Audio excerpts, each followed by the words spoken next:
All right, we're on the record. Call this meeting to order. If you please join me for the Pledge of Allegiance. I pledge allegiance to the flag of the United States of America and to the republic for which it stands, one nation, under God, indivisible, with liberty and justice for all. Roll call for the record. Mayor Lindsay, Here. Mayor Pro Tem Crane, Here. Councilor Howe, Aye. Councilor Weeks, Here. and Councilor Curry. Here.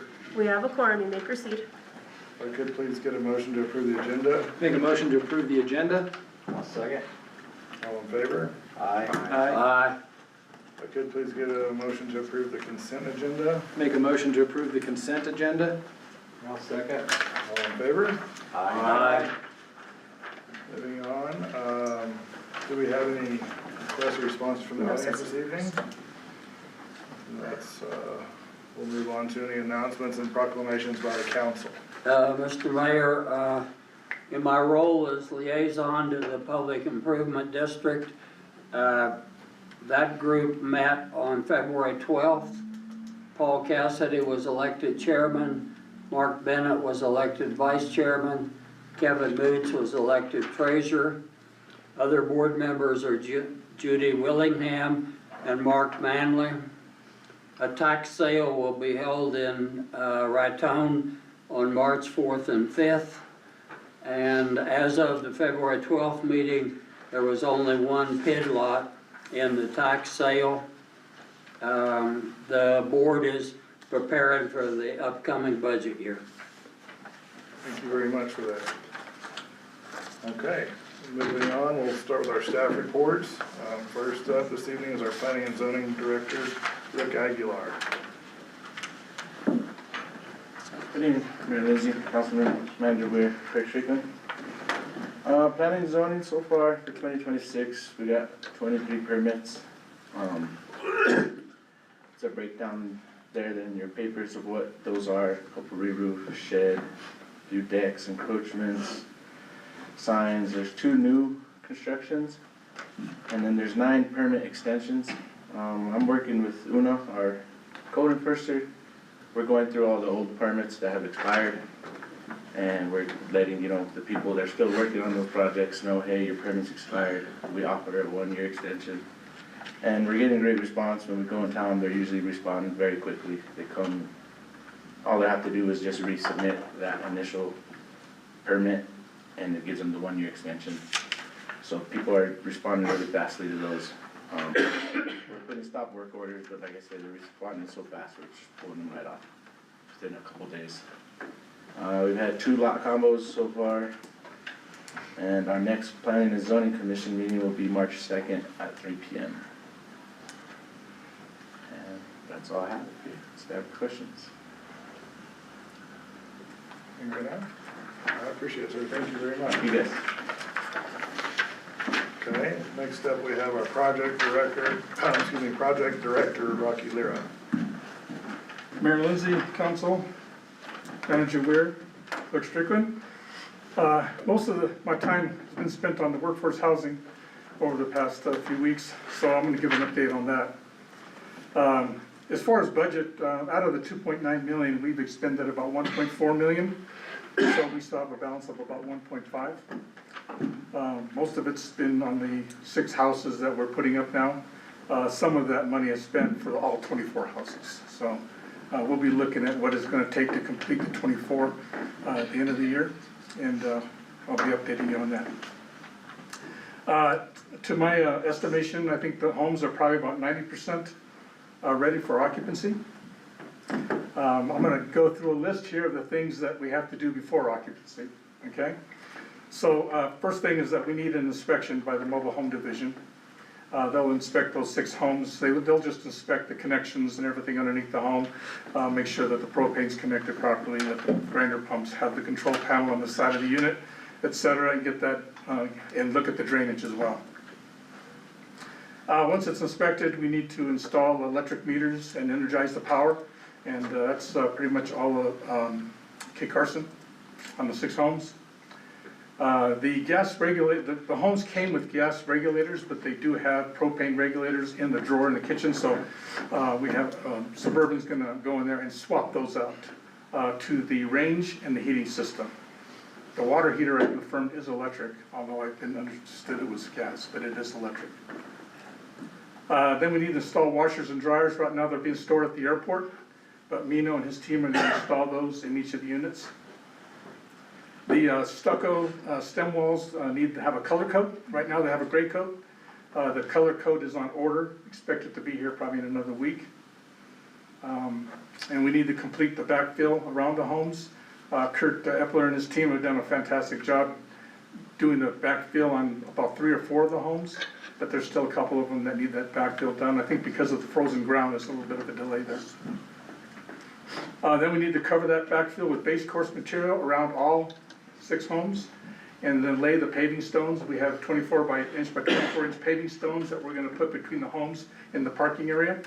So we have to lay those down, and then, of course, set up the steps once the base course is down. And then we need to do a final home cleaning and prep for occupancy. And we need to auction off the axles and wheels that are in a stack out there. That's actually happening right now. By March 2nd, they'll be out of here. Any questions on that? The expected date for occupancies, I'm being conservative here. I think it's March 14th. It's a Saturday. Give them a weekend to move in. After pre or post occupancy, we still need to convert the key locks to combination locks. We're gonna convert all the keys to combination locks with one key that masters all of them. And then we need to turn the internet service over to occupants. Right now, or as of in about a couple of weeks, so that the internet service will be the responsibility of the village until occupancy in the home, and transfer that service over to them. The rental application status by our property manager, we did hire a property manager. Thus far, we have 1 unit that's approved. It's 2 roommates that are in that 1 unit. And then we have 3 units that are going through a screening process right now, and all 3 of those are families. And so far, all of those, there's only 1 dog that's gonna occupy the residence. Do we know how many total applications so far? 10, that's what I understand. And that's my update, so I can answer any questions you have on the unit, on any of the units or the project itself. For all 10 Yeah, village employees? no. Combination, they all work in the village. Yes, They're, out of the 10, 2 of them were actually denied because of excess income. Too much income to qualify. that's true, and both of those were roommate opportunities. They both made 60-some thousand a year, and they did not qualify that limit. When you put them together. Right. And that was a state mandated requirement. That wasn't something the village imposed. Absolutely, that's the grant, Housing New Mexico, and together with HUD, had given us a break on that, actually. Well, they did. But it's nonetheless still a restriction. Thank you very much, sir. Appreciate all your hard work on this. Okay, Thank you. thank you. That was our Public Works Director, Kurt Epler.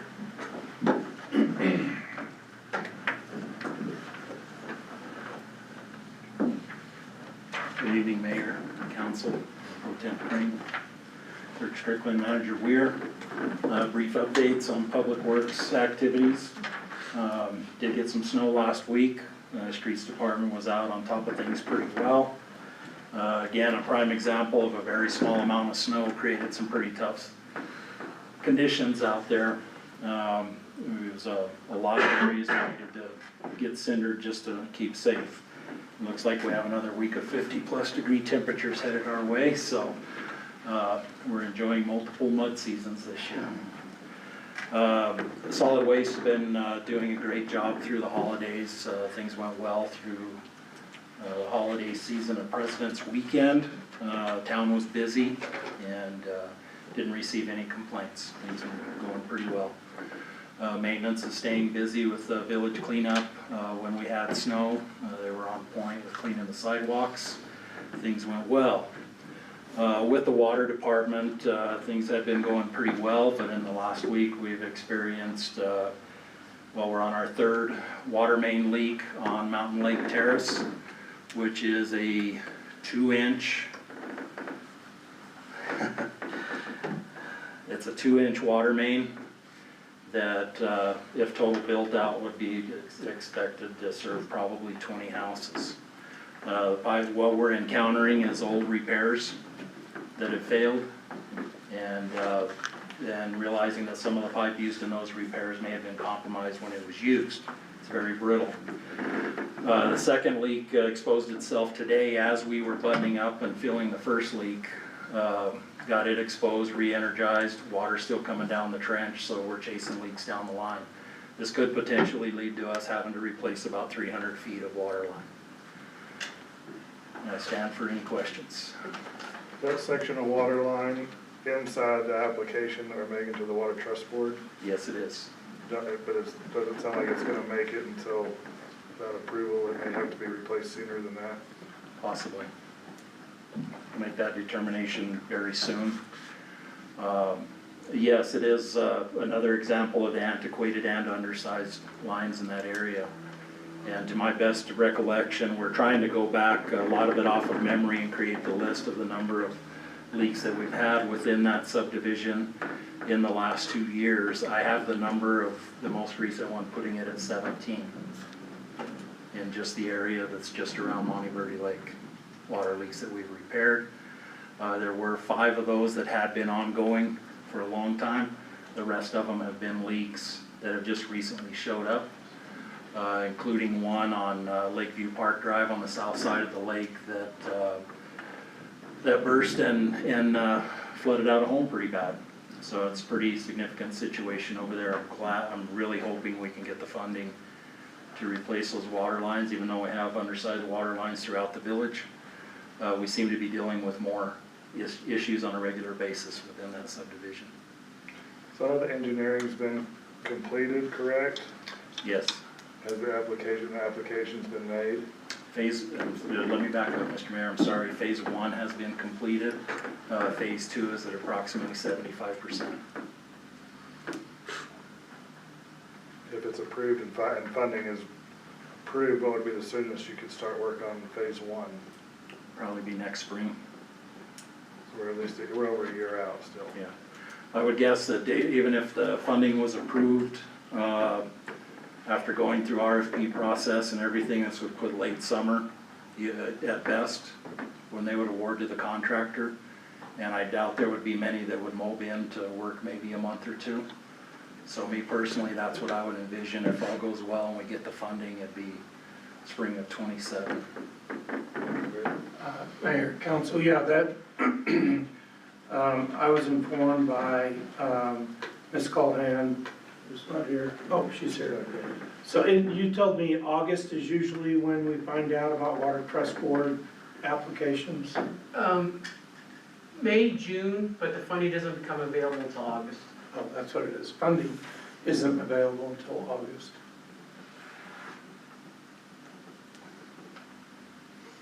Any further questions? No, sir? I do want to mention, I'm glad to see that we had a couple of people want to get involved in the infrastructure committee. We haven't really had an active committee in the last 2 years.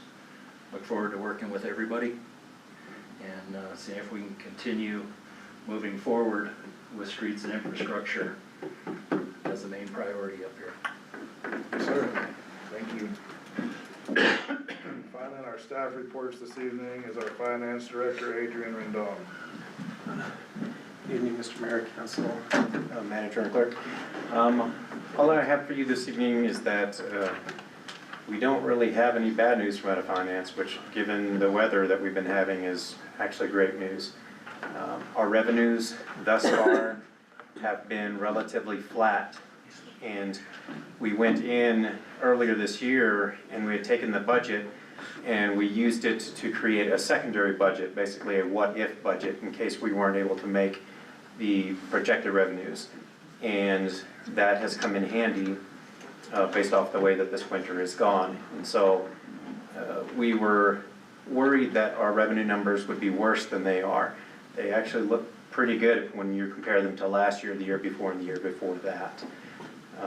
But with that being said, the month that we're currently sitting in right now is our biggest revenue month, and we won't see those numbers it won't be this week, it won't be next week, it'll probably be the week after before we start to see that post. Once that happens, then we'll really have a good idea about where we really sit, because again, February is the big one for us, March is typically right behind it is another big one too. So over the next 3 to 6 weeks, we're gonna get a really good idea about what our end of year numbers are gonna look like. It won't be certain until the year's over, but by then 9 months will have been gone and our biggest months will have passed as well. In the interim, what we have done is we've been operating based off of that what-if budget, and by doing that, we've basically stayed right on the projections that whenever Manager Weir and the directors and chiefs got together and they built the FY26 budget, we're basically on target to finish the year where we thought we were gonna finish. So, you know, it's, we can attribute that to a couple things. First and foremost, again, it was, you know, the leadership team basically being really flexible and working with us to make sure that we identified areas that we could potentially hold back spending just in case. And as that situation did start to realize itself, that's exactly what happened, is we throttled back in all those areas and we weren't scrambling to figure out what we were gonna do. And then on top of that, it looks like the now regular short-term rental audits that are being done, where I mean, we don't know this for certain yet, but you know, we can kind of guess that that's what's happening, is short-term rentals didn't fall off as much as we anticipated or feared that they could, and we think that's because these audits are basically educating our public and also identifying accounts that maybe weren't paying before and are paying now, and so it looks like that was a wash. Along with what we suspect is we're seeing the fruits of the labor when we were advertising, basically. So we think those two things are a large piece of it. But we're gonna continue using this, again, the what-if budget to make sure that at the end of the year, we try to finish with exactly the numbers that we promised council and public that we were gonna try to finish up with. And lastly, what I'll say is, here over the last year, we've been kind of using some analytics tools in-house to get us through all this. And it's really helped us to manage this because it allows us to very quickly see not only summary levels of our budget, but very quickly it allows us to drill in and look at the actuals that make up those numbers side by side with the projections. And so it's a very fast process versus using the resource planning system that we currently use here. It's kind of cumbersome, and if you're not used to using it, it can be a slow process trying to look at all that data. We're able to look at it a lot faster now, and we're already working on our FY27 numbers. And so we're gonna do the same thing. We're gonna be building, you know, tiered budgets to say, okay, well, you know, if we have a really great snow year and we get lots of people in here, lots of GRT, here's what we could do. If we have an average one, here's what we can do. If we have another year of basically drought, here's what we can do.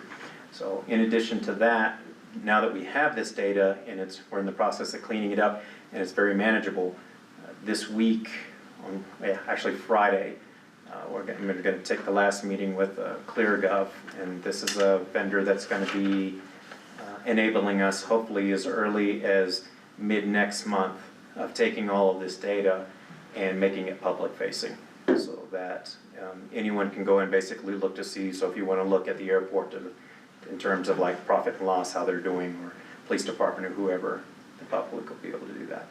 So, and that's all I have. Let's time for any questions. Thank you, Director. That concludes our staff reports. We'll move into new business. So item A, I'd like to open for discussion to approve the appointment of Scott Smiley to the Roads and Infrastructure Committee. Any questions or discussion? If not, I'd ask for a motion. Make a motion on item A to approve the appointment of Scott Smiley to the Roads and Infrastructure Committee. I'll second. Roll call vote on item A. Mayor Pro Tem Crane, Aye. Councilor Howe, Aye. Councilor Weeks, Aye. and Councilor Curry. Aye. Motion passed. Welcome aboard, Mr. Smiley. Thank you very much. Thank you for volunteering. Moving into item B, I'd like to open discussion to approve appointment of Chris Alcoin to the Roads and Infrastructure Committee. If there's no questions or discussion, I'd ask for a motion. Make a motion on item B, approve the appointment of Chris Alcoin to the Roads and Infrastructure Committee. I'll second. Roll call vote on item B. Mayor Pro Tem Crane, Aye. Counselor Howe, Aye. Counselor Weeks, Aye. and Counselor Curry. Aye. Motion passed. Manager Weir? Yes, Mr. Mayor, Council, I'd just like to thank both of our new committee members to the Roads and Infrastructure. It's a very important committee, and we look forward to working with you in the coming weeks and months to help develop a plan to best serve our community in the area of roads and infrastructure. Thank you. Mr. Alcoin, welcome aboard. Thank you. Okay, item C, I'd like to open for discussion to approve a full-time paramedic for B shift. Chief Vance? Mr. Mayor, members of council, Manager Weir, Clerk Strickland. We are asking to add one additional full-time paramedic firefighter to stabilize B shift. Right now, A and C shift have 3 personnel on each, but B shift only has 2 and no paramedic. And because of that, we've been relying on PRN employees for coverage. Excuse me, I lost my place. The system has worked out until 2 of our paramedics stopped picking up shifts who were part-timers and have separated from the organization. Over the last 6 months, that's left us unable to cover an average of 13 days per month. We've been filling the gaps with additional PRN personnel picking up additional shifts, wildland firefighters sometimes acting as drivers, and I myself have been covering calls as well.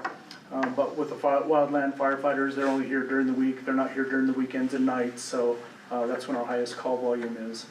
So it's not always effective. By adding a paramedic firefighter to B shift, it would give us more consistent advanced life support coverage and restore more second ambulance capability shifts.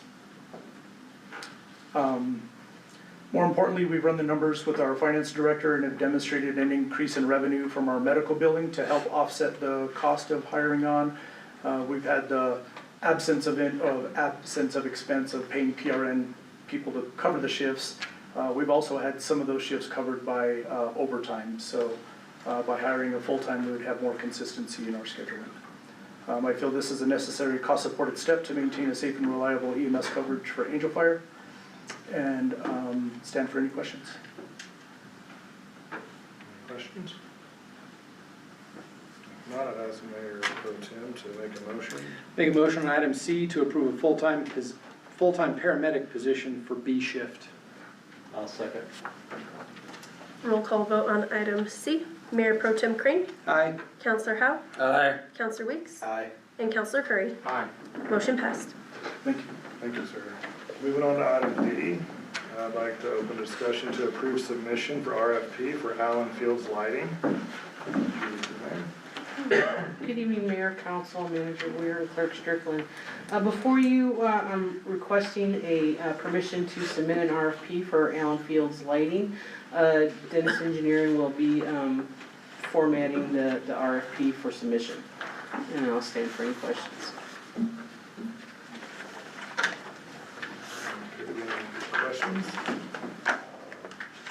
Mayor Pro Tem, if we move forward with the motion. Make a motion on item D to approve submission of an RFP for Allen Fields Lighting. I'll second. Roll call vote on item D. Mayor Pro Tem Crane, Aye. Counselor Howe, Aye. Counselor Weeks, Aye. and Counselor Curry. Aye. Motion passed. Thank you, gentlemen. I do have one other thing of note. The solid waste department received their tire share, which is being paid for by the RAID grant, FY26 RAID grant. It came in this morning, and he is scheduling the electric to be connected to the machine, so they will start cutting up tires, so we are not being charged at our landfill for that. It'll be fun to watch. Thank you. Finally this evening, our manager's report. Mayor, Council, I just have a couple of things. First of all, I wanted to let you know that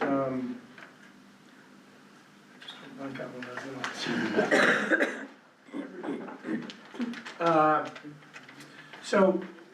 have been meeting with the fire department over this past week, surveying the personnel on, how we can, better serve the community of Angel Fire at the fire department.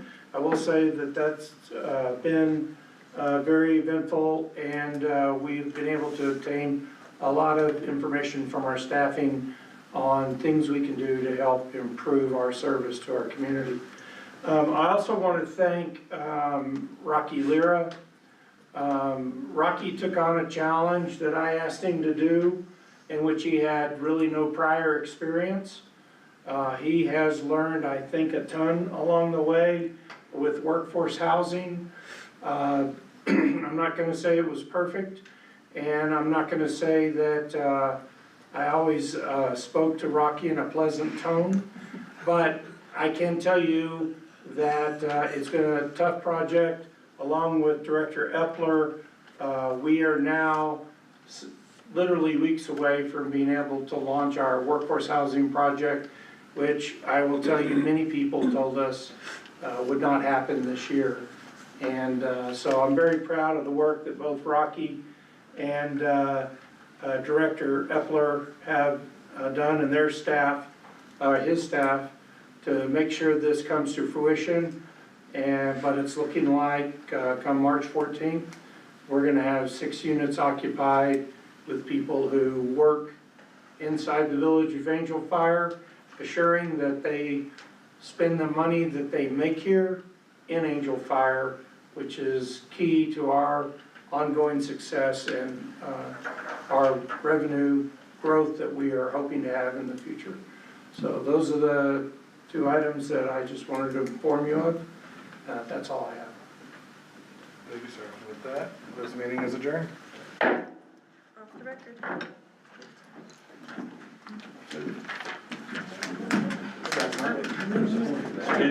Nice to meet you.